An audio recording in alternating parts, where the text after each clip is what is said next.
have to announce one more finalist. Sino sa tingin niyo ang kulang sa top 5? Who is your best? Please step forward. Candidate number. Come on, we want to hear candidate number. Congratulations, candidate number 9.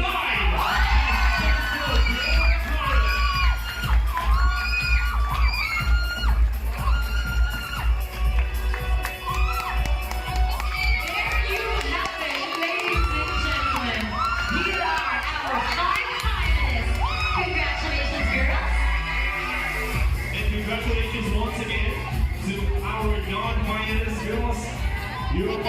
Oh my God, Ken, here we go again! The most riveting part of the pageant.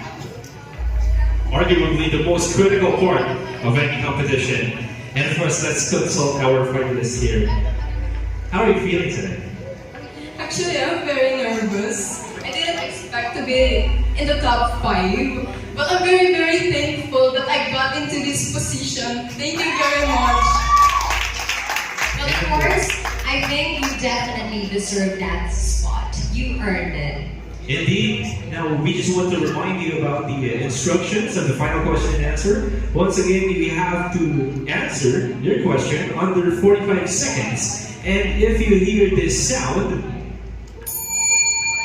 that means that your time is up. I'll ask the question in English first, and she will translate it, or she will read the question in Bisaya. Are you ready? Yes. Alright. Everybody, we request a total silence for our lovely candidate here to focus in constructing her answer. Maraming salamat po.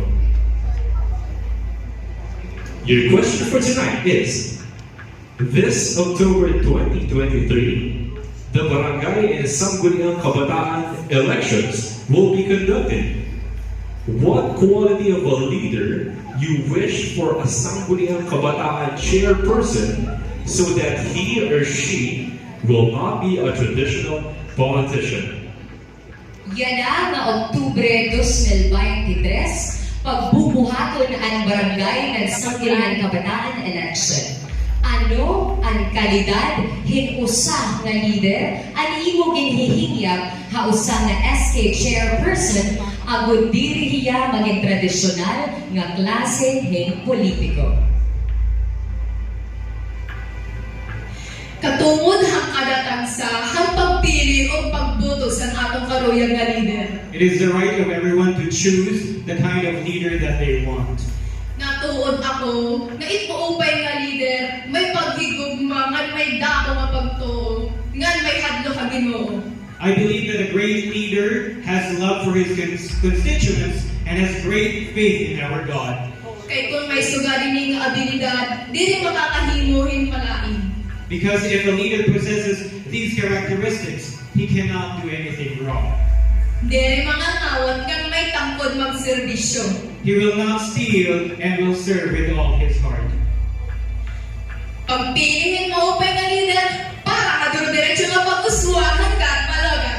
Let us choose the right leader for the continued progress of Catbalogan City.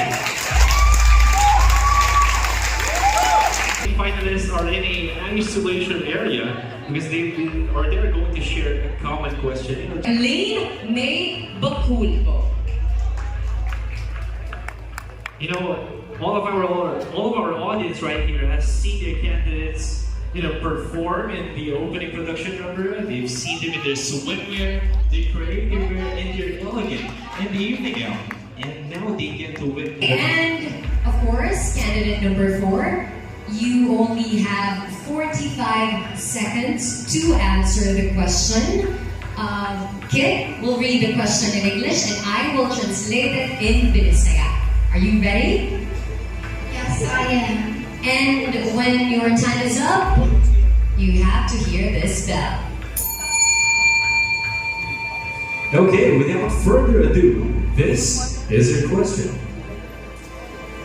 This October 2023, the Barangay and Sangguniang Kabataan elections will be conducted.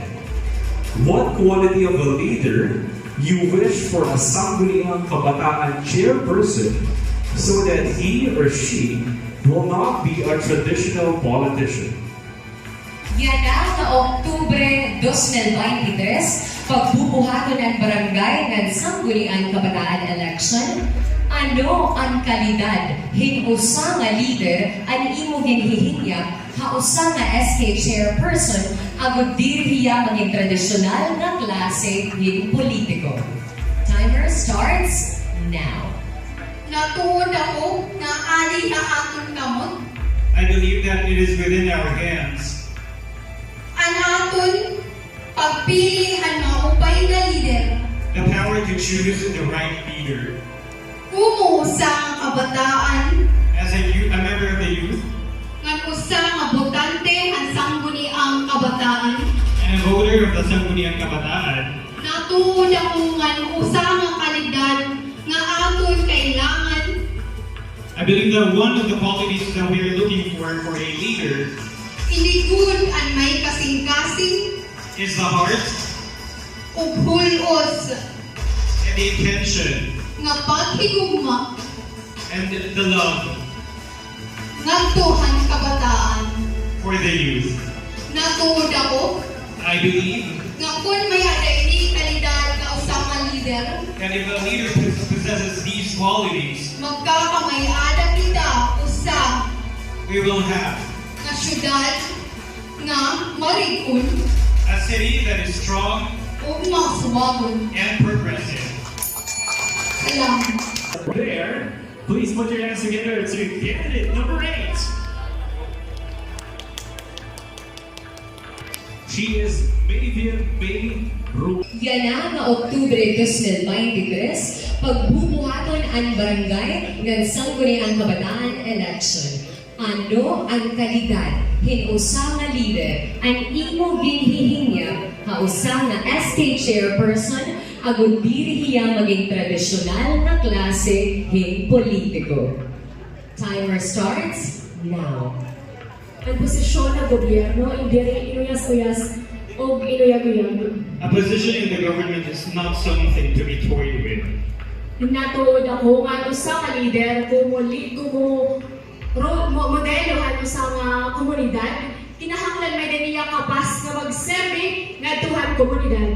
I believe that a leader, as a role model of society, has the heart and willingness to serve his or her constituents. May daniya integridad, Should have integrity, kinasingkasing nga dedikasyon nga magserbi, nga nighatag itiya ka lugaringon nga to sa syudad. Damo nga salamat. and the heart dedicated to give his all for society. Thank you. All right, thank you so much, candidate number 8.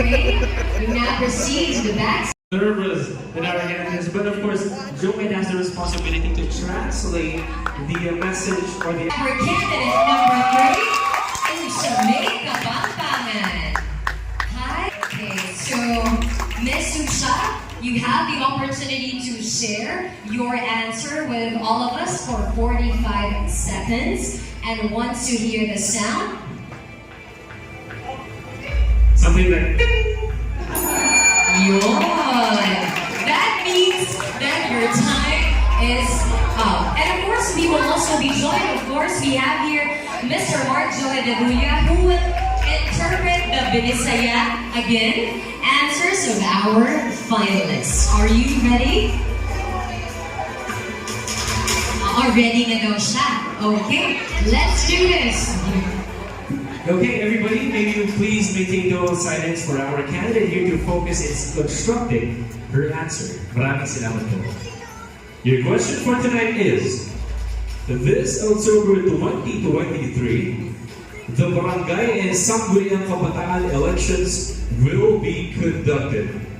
What quality of a leader you wish for a Sangguniang Kabataan chairperson so that he or she will not be a traditional politician? Yan na nga Oktubre 2023, pagbubuhaton ang barangay ng Sangguniang Kabataan election.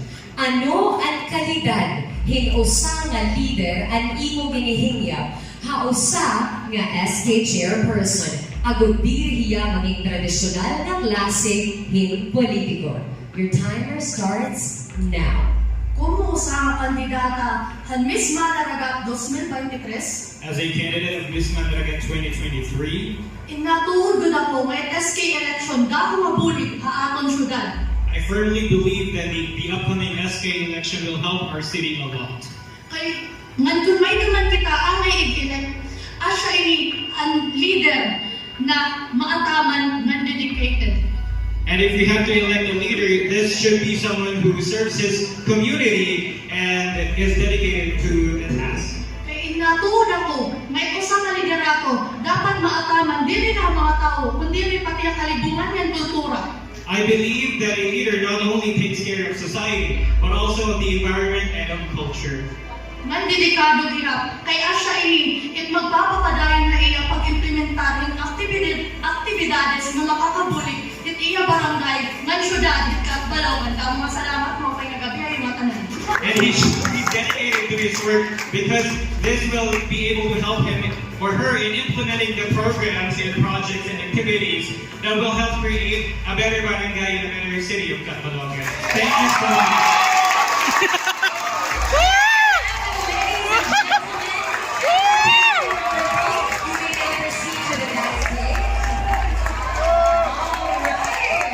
What a performance, Joel!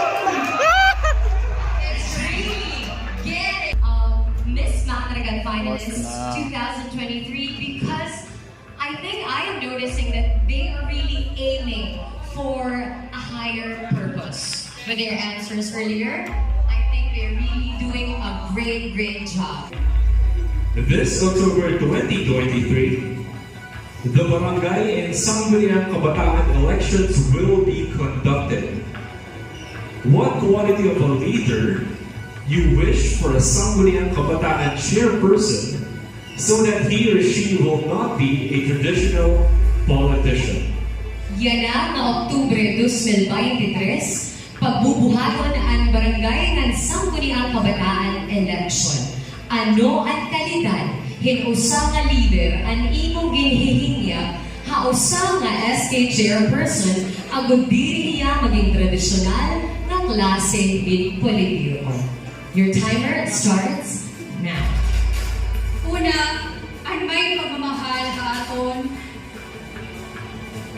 First, a leader who has love for Aton komunidad. our community. Panduwa, pagiging humble. Second, a leader is humble. Ini nga tuduha, kung ito sa leader may ada kini, If a leader has these two qualities, waray imposible para mapaupay ang atong komunidad. it's not impossible for him to improve our community. Ini magbukuan na aton, magtitipon para maging usa, This will unite us into becoming para ikapaupay di aton, di lang komunidad, kundi aton society. a good community and society. Thank you.